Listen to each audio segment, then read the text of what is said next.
Hello, welcome back our YouTube channel. ഇന്ന് ഞങ്ങളുടെ സ്പെഷ്യലായിട്ട് എല്ലാ വർഷത്തിലും ഞങ്ങൾ പോകുന്ന ഒരു സ്ഥലത്തേക്കുള്ള സ്പെഷ്യൽ വീഡിയോ ആണ് ഇപ്രാവശ്യവും. അപ്പം പോകുന്നത് വേറെ എങ്ങോട്ടുമല്ല, നമ്മുടെ തിരുവൈരാണിക്കുളം നടതുറപ്പായിരുന്നു ജനുവരി മാസത്തിൽ തിരുവാതിര നാളിൽ. അപ്പം അങ്ങോട്ടേക്കാണ് പോകുന്നത്. ഞങ്ങൾ രാവിലെ തന്നെ ഇറങ്ങി.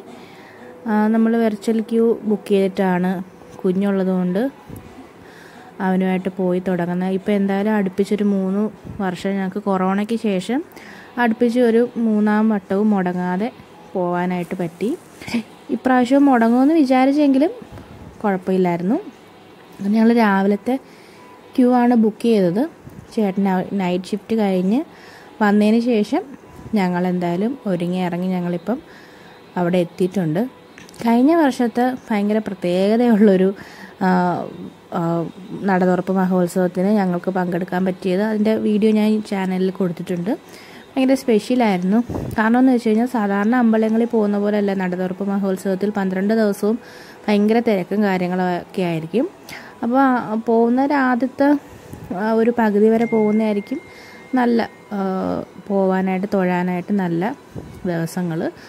അപ്പം കഴിഞ്ഞ വർഷം ഞങ്ങൾ പോയപ്പോഴത്തേക്കും സാധാരണ ഒരു ക്ഷേത്രത്തിൽ പോയി തൊഴുത് വരുന്ന ഒരു പ്രതീതിയായിരുന്നു. അത് ഞാൻ ഡീറ്റെയിൽ ആയിട്ട് തന്നെ ഞാൻ അതിനകത്ത് പറഞ്ഞിട്ടുണ്ട്. കാരണം ക്യൂ ഒന്നും ബുക്ക് ചെയ്യേണ്ട കാര്യം തന്നെ ഇല്ലായിരുന്നു. തിരക്ക് അത്ര തന്നെ കണ്ട് ഞാൻ ആദ്യമായിട്ടാണ് അങ്ങനെ ഒരു ദർശനം ഈ അമ്പലത്തിൽ വന്നിട്ട് കണ്ടിരിക്കുന്നത്. കാരണം എന്ന് വെച്ച് കഴിഞ്ഞാൽ പോവുക വരിക അത്രേ ഉള്ളായിരുന്നു. ഇത്രയും തിരക്ക്, നല്ല ഭയങ്കര തിരക്കുള്ള സമയത്ത് ഞാൻ വന്നിട്ടുണ്ട്. എന്നാൽ അത്യാവശ്യം മീഡിയം ടൈപ്പ് തിരക്കിലും വന്നിട്ടുണ്ടെങ്കിൽ പോലും ഇത്രയും തിരക്ക് കുറഞ്ഞൊരു ദിവസം, അത്ര കണ്ട് തിരക്ക് കുറഞ്ഞൊരു ദിവസമായിരുന്നു കഴിഞ്ഞ വർഷം ഞങ്ങൾ ഈ നടതുറപ്പ് മഹോത്സവത്തിൽ വന്നത്. ഇപ്രാവശ്യം എങ്ങനെയാണെന്ന് അറിയത്തില്ല, കാഴ്ചയിൽ ഭയങ്കര തിരക്ക് തോന്നിച്ചായിരുന്നു. ഇപ്പോൾ വെർച്വൽ ക്യൂ ആണ് ഞങ്ങൾ ബുക്ക് ചെയ്തത്. ഭയങ്കര തിരക്ക്. ഞങ്ങൾ ആ ഒരു പാർക്ക് ചെയ്യാൻ പോകുന്ന ഞങ്ങൾ ഒരു പ്ലേസ് ഉണ്ട്, അവിടെയാണ് എപ്പോഴും പാർക്ക് ചെയ്യാറ്. അവിടെ പാർക്ക് ചെയ്തിട്ട് നടന്ന് ക്ഷേത്രത്തിൽ പാസ് എടുത്തിട്ടാണ് ഞങ്ങൾ കയറുന്നത്. അപ്പം ഒരുപാട് ഭയങ്കര തിരക്കും ബ്ലോക്കും തോന്നി. അപ്പോഴേ ഞാൻ പറഞ്ഞു, കഴിഞ്ഞ വർഷത്തെ പോലെ അല്ല, ഈ വർഷം അതിൻ്റെ ഇരട്ടി ഡബിളായിട്ട് തിരക്കായിരിക്കും. തിരക്കാണല്ലോ ചേട്ടാ എന്ന് പറയുകയും ചെയ്തു. പക്ഷേ കാണുന്ന പോലെ അല്ലായിരുന്നു, പെട്ടെന്ന്. അപ്പം ഞങ്ങളിങ്ങനെ കൗണ്ട് ചെയ്തു, എത്രാമത്തെ ക്യൂവിൽ നമുക്ക് കയറാൻ പറ്റും, അല്ലെങ്കിൽ എത്രാമത്തെ ആ ഒരു ഓപ്പണിങ്ങിൽ നമുക്ക് കയറാൻ പറ്റും എന്നൊക്കെ ഞങ്ങളിങ്ങനെ ബെറ്റൊക്കെ വെച്ചിട്ടുണ്ടായിരുന്നു. പക്ഷെ ചേട്ടൻ പറഞ്ഞ പോലെ തന്നെ പെട്ടെന്ന് ആൾക്കാരെ, ഇപ്പോൾ ഒരു ഓപ്പണിങ്ങിൽ തന്നെ കുറേ അധികം ആൾക്കാരെ കയറ്റുന്നതുകൊണ്ട് തന്നെ പെട്ടെന്ന് നമുക്ക് അകത്തേക്ക് പ്രവേശിക്കാൻ പറ്റിയെങ്കിലും എനിക്ക് ഇപ്രാവശ്യം പോയാൽ ഭയങ്കര ഒരു നെഗറ്റീവ് എന്ന് വെച്ച് കഴിഞ്ഞാൽ, ഓരോ വർഷം ചെല്ലുമ്പോഴും അമ്പലങ്ങളിൽ എന്താ ബിസിനസ് പോലൊക്കെ പല ഒരു കാര്യങ്ങൾ ആണ് ഉള്ളത്. ഭഗവാനെ നമ്മൾ നല്ല രീതിയിൽ കണ്ടൊന്ന് തൊഴാനായിട്ട് ഒരിക്കലും പറ്റാറില്ല. ഇതിന് മുമ്പ് വന്ന വർഷങ്ങൾ പോലും നമുക്ക് ഇങ്ങനെ ഒരു അനുഭവം ഉണ്ടായിട്ടില്ല. എന്ന് വെച്ച് കഴിഞ്ഞാൽ അത്ര തിരക്കാണ്, തിരക്ക് കുറവാണെങ്കിൽ പോലും നമുക്ക് ആ ഒരു സെക്കൻഡ് പോലും അവിടെ നിന്ന് തൊഴാൻ പറ്റില്ല. അപ്പം നമ്മൾ വിചാരിക്കും തിരക്കല്ലേ, അപ്പോൾ പിന്നെ അങ്ങനെയല്ലേ എല്ലാവർക്കും തൊഴണ്ടേ എന്നൊക്കെ വിചാരിക്കും. ഞങ്ങൾ ഇവിടെ വന്ന് വെർച്വൽ ക്യൂവിൻ്റെ കൂപ്പണൊക്കെ എടുത്തിട്ട് നമ്മൾ കയറാനായിട്ട് പോയി. തിരക്കൊക്കെ കണ്ടു.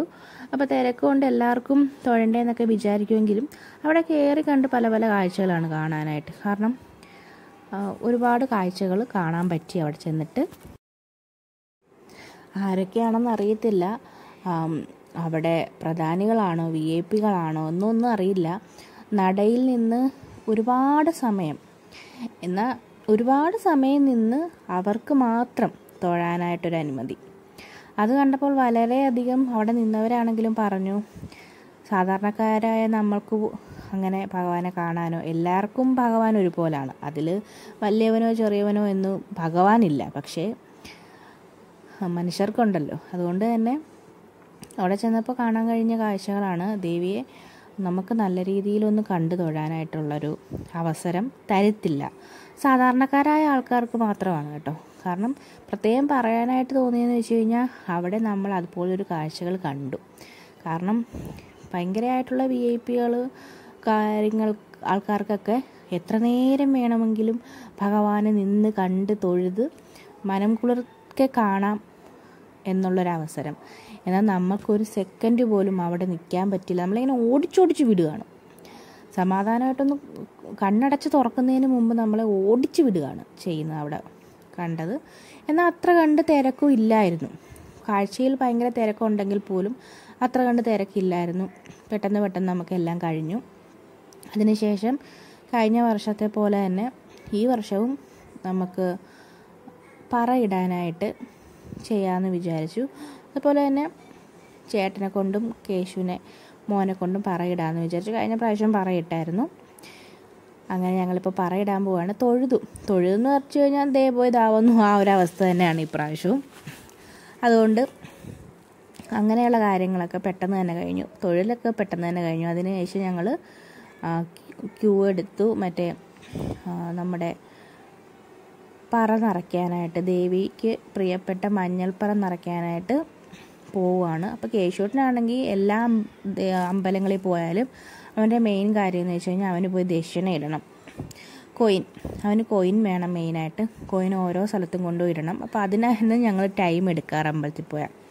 അതിനുശേഷം പറ നിറയ്ക്കാനായിട്ട് വന്നു കേശൂട്ടനും. അങ്ങനെ ഞങ്ങൾ അവരപ്പനും മോനും കൂടെ പറയൊക്കെ നിറച്ചു. കേശൂട്ടന് പറ നിറയ്ക്കുന്നതിനെക്കാട്ടി ഇഷ്ടം ആ മഞ്ഞൾ പെറുക്കിയെടുക്കാനായിട്ടായിരുന്നു. അങ്ങനെ പിന്നെ അവൻ പെറുക്കിയെടുക്കുകയും പിന്നെ അല്ലാതെ നമുക്കിങ്ങനെ കൊടുക്കുമല്ലോ, 1-2 മഞ്ഞൾ ഇങ്ങനെ കൊടുക്കും പ്രസാദമായിട്ട്. അങ്ങനെ കിട്ടി. പിന്നെ ഞങ്ങൾ അതിനുശേഷം പോയത് എന്തെങ്കിലും ദേവിയുടെ ഒരു പ്രസാദം മേടിക്കാം. അപ്പോൾ അങ്ങനെ 1-2 പ്രസാദങ്ങളുണ്ട് അവിടെ. അവൽ നിവേദ്യം, അപ്പമെന്നും പറഞ്ഞ് ഉണ്ണിയപ്പം കിട്ടും. പിന്നെ അരവണ എന്നും പറഞ്ഞ് അതിനുള്ള ക്യൂ ആണിത്. അതിനാദ്യം നമ്മൾ ടോക്കൺ ബില്ല് അടച്ച് രസീത് എടുത്തിട്ട് വേണം നമ്മൾ അതിന് ശേഷം അതിന് തൊട്ടടുത്ത് തന്നെ നമ്മൾ ക്യൂ നിന്ന് വേണം പ്രസാദം മേടിക്കുക. അപ്പം ഞങ്ങൾ മേടിച്ചത് ഉണ്ണിയപ്പമാണ്. അപ്പം നല്ല സോഫ്റ്റായിട്ടുള്ള ഉണ്ണിയപ്പമായിരുന്നു. അതായിരുന്നു ഞങ്ങൾ വാങ്ങിയ പ്രസാദം. പിന്നെ എനിക്ക് ഈ വട്ടം വന്നിട്ട് മനസ്സിലൊട്ടും തൃപ്തിയില്ലായ്മയും ഒട്ടും സന്തോഷകരമല്ലായിരുന്ന ഒരു ദർശനമായിരുന്നു ഇപ്രാവശ്യം വന്നിട്ട്. പിന്നെ ഞങ്ങൾ അവിടെയൊക്കെ ഒരുപാട് നേരം നിന്നൊന്നുമില്ല. എല്ലായിടവും തൊഴുത് പെട്ടെന്ന് തന്നെ ഞങ്ങൾ ഇറങ്ങി. നമ്മൾ പിന്നെ അങ്ങോട്ട് പോകുമ്പോഴത്തേക്കും അറിയാമല്ലോ, നിറയെ പോയവർക്കൊക്കെ അറിയാം. ഈ അമ്പലത്തിൽ നിന്ന് നമ്മൾ എക്സിറ്റ് ആയി കഴിഞ്ഞാൽ പിന്നെ ഫുൾ അവിടെ ഷോപ്പാണ്. നിറയെ ഉത്സവപ്പറമ്പിലൊക്കെ പോവുമല്ലോ, അതുപോലെ നിറയെ ഷോപ്പിങ്ങും കാര്യങ്ങൾ നടത്താൻ പറ്റുന്ന സ്ഥലമാണ്. അപ്പം കേശൂട്ടനെയും കൊണ്ട് അതിലും വഴി പോകുമ്പോൾ എന്തായാലും എന്തെങ്കിലുമൊക്കെ വാങ്ങിക്കേണ്ടി വരും. പക്ഷെ അവന് കളിപ്പാട്ടങ്ങളോടൊന്നും അത്ര വലിയ മോഹമില്ല. അവന് വേണ്ടത് ഇതുപോലെ ഈ പോപ്കോൺ എന്ന് പറയുന്നൊരു സംഭവം, അതാണ്. പിന്നെ അത് വാങ്ങിക്കൊടുത്തു.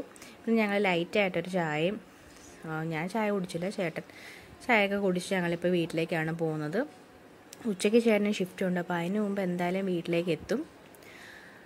അപ്പോൾ എന്തായാലും ഈ വോയിസ് തന്നെ ഞാൻ ഈ വീഡിയോ എടുത്ത് വെച്ചിട്ട് കുറച്ച് നാളായി. വോയിസ് കൊടുക്കണമെന്നോ വീഡിയോ എടുക്കണമെന്നോ താല്പര്യമില്ലാതെ, വീഡിയോ ഇടണമെന്നോ താല്പര്യമില്ലാതെ പിന്നെ എടുത്ത് വെച്ചതുകൊണ്ട് ഞാൻ ഈ വർഷത്തെ നടതുറപ്പ് മഹോത്സവത്തിന് ഞങ്ങളുടെ വിശേഷം പങ്കിടാമെന്ന് കരുതിയാണ് അപ്പോൾ ഈ വീഡിയോ എടുത്തത്. അപ്പം അടുത്ത വീഡിയോ ആയിട്ട് നമ്മൾ വീണ്ടും വരും. എല്ലാവരും സപ്പോർട്ട് ചെയ്യുക, ലൈക്ക് ചെയ്യുക. അടുത്ത വീഡിയോ ആയിട്ട് നമുക്ക് വീണ്ടും കാണാം.